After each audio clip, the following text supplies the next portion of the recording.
With votes still being counted in parts of the country, President-elect Biden's popular vote margin over President Trump is growing.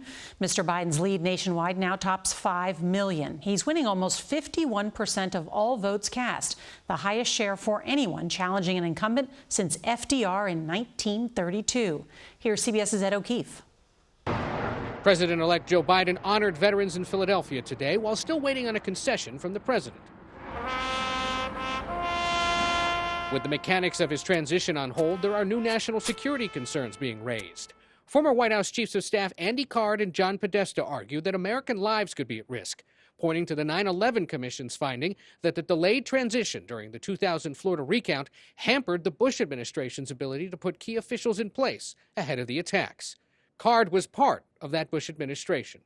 My greatest fear is that someone would try to take advantage of the disruption of knowledge transfer that is necessary to make sure the country is functioning on day one. Meanwhile, as the president continues to mount lawsuits and allege ballot counting fraud, Mr. Biden's lead is growing.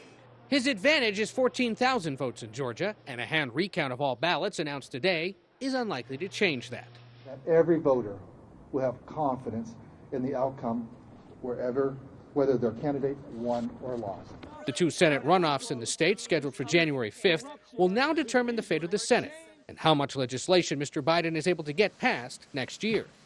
Both parties will be pouring tens of millions of dollars into the contests. This is literally, the showdown of all showdowns in terms of politics and what it means. Florida Senator Marco Rubio flew in today to campaign for fellow Republican Kelly Loeffler at a packed indoor event. And we don't want to win one of them. We want to win both of them. We need to win both of them. And Ed O'Keefe joins us now. So, Ed, we're hearing President-elect Biden could announce some top staff positions as early as this week, right? That's right, Nora. One of the names being mentioned, likely for chief of staff, is Ron Klain. He held a similar role for then Vice President Biden and later held a role with President Obama serving as his point person on the Ebola task force. There are many different names being mentioned for top jobs, but observers agree Klain has an edge given his previous experience dealing with the global health crisis and the problems the Biden team will face come January. Nora? Ed O'Keefe, thank you.